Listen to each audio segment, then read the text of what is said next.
The first time I heard the icon speak to me was on a Tuesday.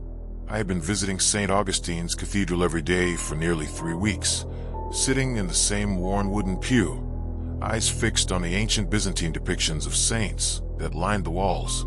The cathedral was my sanctuary after losing my wife, Maria. I didn't pray. I hadn't believed in God since childhood, but something about the stillness of the place calmed the storm in my mind. That particular Tuesday, I was alone in the cathedral except for Father Thomas, who was preparing for evening mass in the sacristy. The late afternoon sun filtered through stained glass, casting kaleidoscopic patterns across the marble floor. I sat in my usual spot, staring at the icon of St. Michael directly across from me. His stern face, framed in gold leaf that seemed to hold the last rays of sunlight, had become familiar, almost comforting. Then his lips moved. I blinked hard, certain I was hallucinating from exhaustion. But when I focused again, St. Michael's painted mouth formed words I could hear as clearly as if someone were whispering directly into my ear. "She isn't at peace, Nicholas." My name on the lips of paint and wood.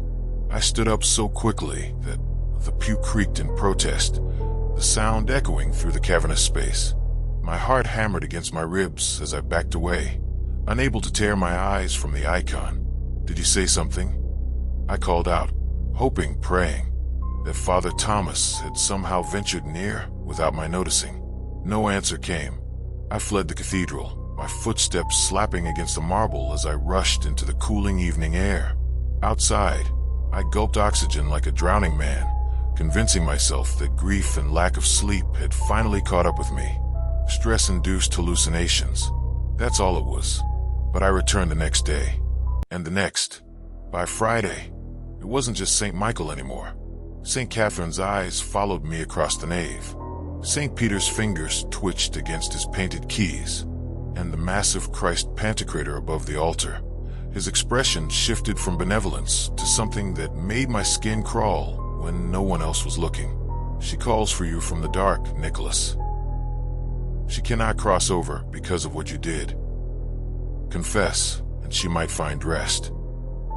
Their voices were like dry leaves scraping across stone, overlapping in a terrible chorus that only I could hear. I stopped sleeping. How could I, when every time I closed my eyes, I saw their faces morphing, mouths moving in synchrony, speaking of Maria's soul trapped in some terrible limbo. I hadn't killed her. The doctor said her heart simply stopped, an undiagnosed condition. But there had been that argument the night before. The things I said, the way she looked at me before going to bed, her eyes brimming with tears I had caused. On Sunday, I broke. I approached Father Thomas after Mass, my hands trembling so badly I had to shove them into my pockets. "Father, I need to make a confession," I managed to say, my voice barely above a whisper. The old priest studied me with kind eyes. "Of course, my son. Come." In the confessional booth, darkness wrapped around me like a shroud. Through the screen, I could just make out Father Thomas's profile. I started to speak, to tell him about the icons, but different words tumbled from my mouth. "I killed her," I said, "not with my hands, but with my heart." And I told him everything, not just about our last argument, but about every moment I had failed her, every unkindness, every selfish act. The words poured out like poison from a wound, and Father Thomas listened in silence. When I finished, exhausted and empty, he gave me penance and absolution. As I left the booth, he touched my shoulder. "God's mercy is boundless," he said. "But Nicholas, please consider speaking to someone. Grief can manifest in unusual ways." That night, I slept without dreams for the first time since Maria's death. In the morning, I decided I wouldn't return to St. Augustine's. I would seek therapy, as Father Thomas had gently suggested. I would begin to heal. But as I made coffee in my kitchen, I noticed something on the refrigerator door, a small magnet from Rome that Maria had bought years ago, depicting the face of the Virgin Mary. It hadn't been there yesterday. As I stared, the tiny painted lips parted. "Thank you for releasing me, Nicholas," came Maria's voice from the painted mouth. "But I'm not the only one trapped between worlds because of you." I dropped my coffee mug, barely registering the hot liquid splashing across my feet as the Virgin's eyes shifted to look directly at me. "Remember Emily? From college? Remember what you did?" My blood turned to ice. No one knew about Emily. No one. I tore the magnet from the refrigerator and threw it into the trash, my hands shaking violently. Within minutes, I was in my car, driving towards city limits, desperate to put distance between myself and St. Augustine's, between myself and the accusing icons. The radio turned on by itself as I hit the highway, static crackling before settling on an old hymn. I jabbed at the power button, but the music continued, growing louder until the vocals distorted into something inhuman. "Running won't save you, Nicholas. God sees everything. We see everything." I swerved across 2 lanes of traffic, earning angry honks from other drivers. When I glanced in the rearview mirror, I saw not my own reflection but the face of Christ Pantocrator, his eyes now black pits, his mouth stretched in an impossible grin.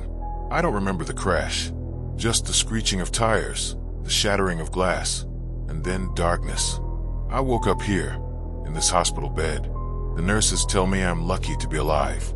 Multiple fractures, internal bleeding, but nothing that won't heal with time. Father Thomas visited yesterday, bringing me a small prayer card with the image of a guardian angel. He placed it on my bedside table, despite my protests.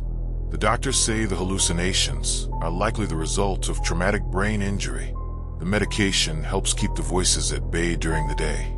But at night, when the ward grows quiet and the shadows lengthen across the sterile walls, I can hear them again. Not just Maria and Emily now, but others. So many others. Mistakes I've made, people I've hurt, sins I've committed and forgotten.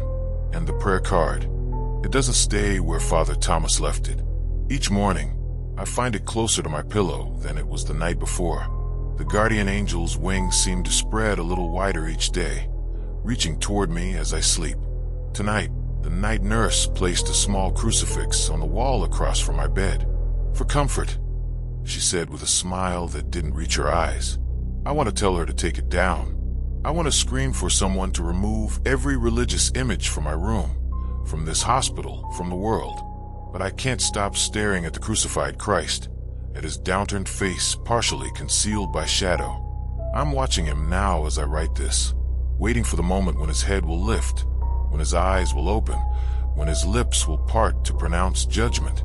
Because I know the truth now. There's no escape from divine sight. No sin goes unwitnessed. The icons aren't haunted, they're windows. Windows through which God and all his saints watch us, recording our transgressions, waiting for the moment when we can no longer hide from what we've done. And sometimes, when our sins are great enough, they don't just watch, they speak. "Wait, did you see that? Please tell me you saw it too. The crucifix on the wall. I swear its head just moved. Oh God, it's looking at me now." Dear listener, thank you for staying with me until the end of this story. Make sure to subscribe to my channel. Many more terrifying, mysterious, and thrilling stories are coming soon. See you again very soon.